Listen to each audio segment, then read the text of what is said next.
Hi, I'm Lawrence and welcome to Out of the Page. And today we're going to be looking at the age-old paradox of bad people who made great things. In this case, separating the art from the artist. Specifically, we're going to be talking about Louis-Ferdinand Céline, one of the most important and divisive French writers of the 20th century.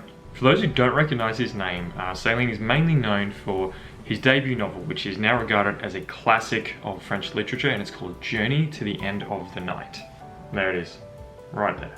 Journey was his first novel, and it was published anonymously in 1932 during the interwar years.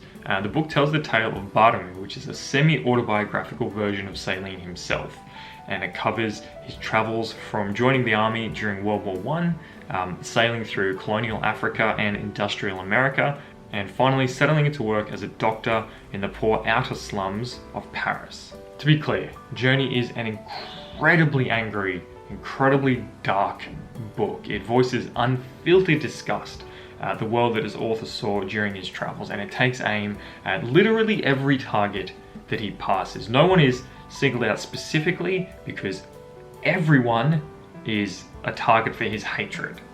It is also stunningly good. When I first read it, I knew of the book's reputation, but I knew very little about its writer. And I was absolutely floored by how good the book was. It genuinely surprised me. I've honestly never read a book like it before or since. There's really no comparison that I've come across in literature.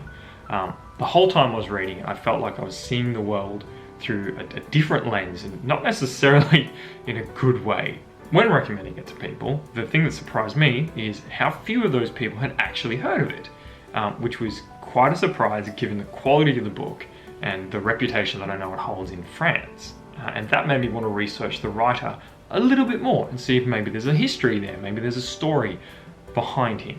And when I did research it, I realized that yes, in fact, it was absolutely successful when it was first released.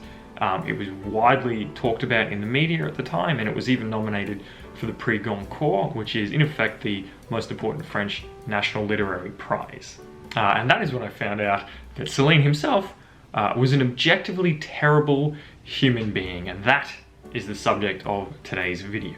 See, it turns out, and I really shouldn't have been surprised by this given the content of the book, that the writer of such an unrelentingly pessimistic and angry book would also turn out to be an unrelentingly horrible person.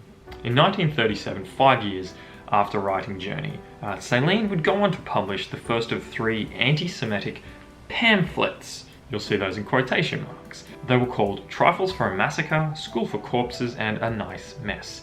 We'll come back to them in a little bit, but it's important to know that he did that. During the German occupation of France, he was explicitly a collaborator, a willing collaborator to the Vichy/Nazi regime, and celebrated their successes loudly. He was evacuated by the German forces as the Allies eventually liberated France, and the post-war government of France actually sentenced him in absentia as a collaborator and named him a national disgrace. So that was the immediate response.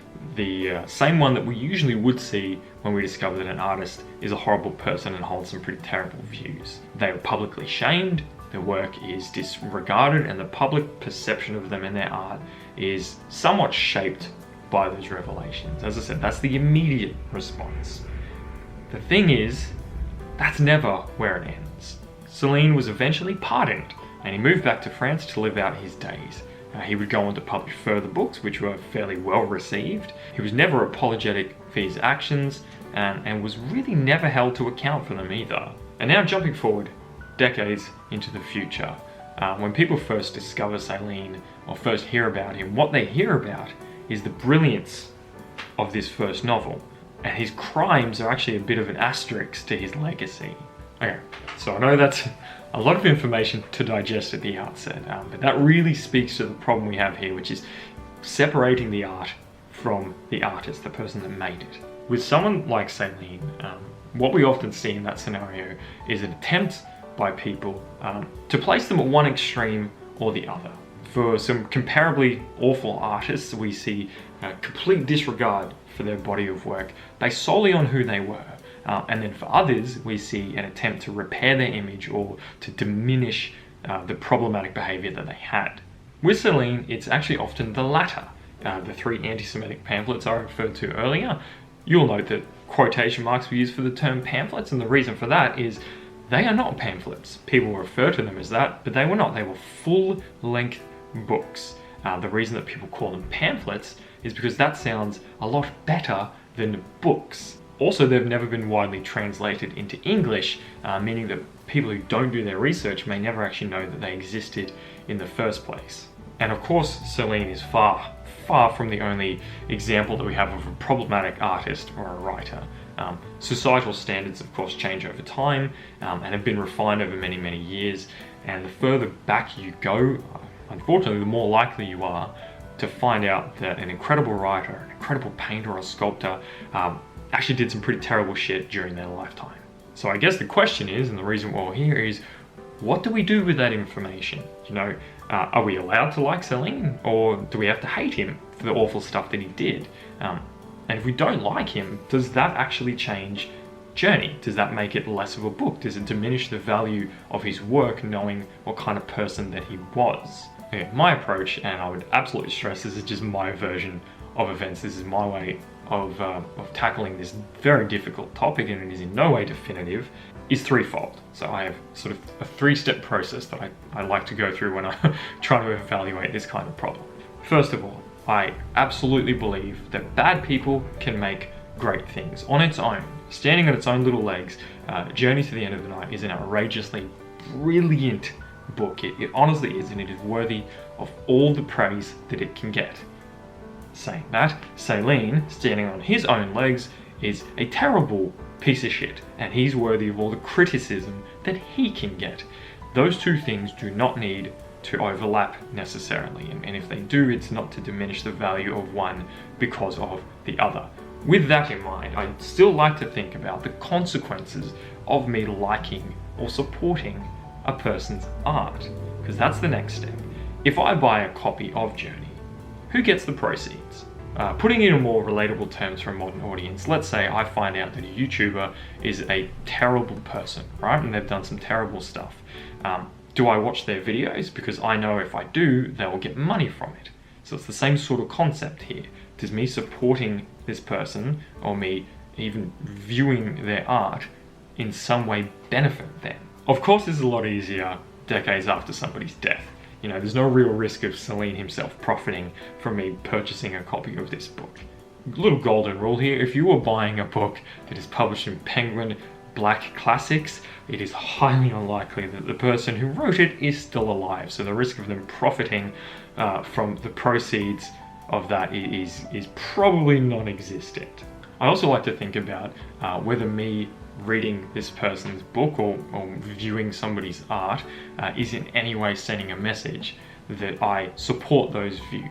In the case of very famous art or literature, it's probably a lot easier. You viewing that, or you buying a copy of a classic novel, I don't think in any way supports the views of that person. If it in itself isn't a hateful or particularly egregious thing, in this case a book, me celebrating this book also says nothing about his views, because the two are separated, and also because of this final point. It's very important, I think, to remember the person behind the work and not to diminish their shitty behavior in order to appreciate the art itself. The two can coexist simultaneously. As I said, they need to be honest, they do need to, because in order to appreciate the art, I do think it is necessary to put it in its proper context.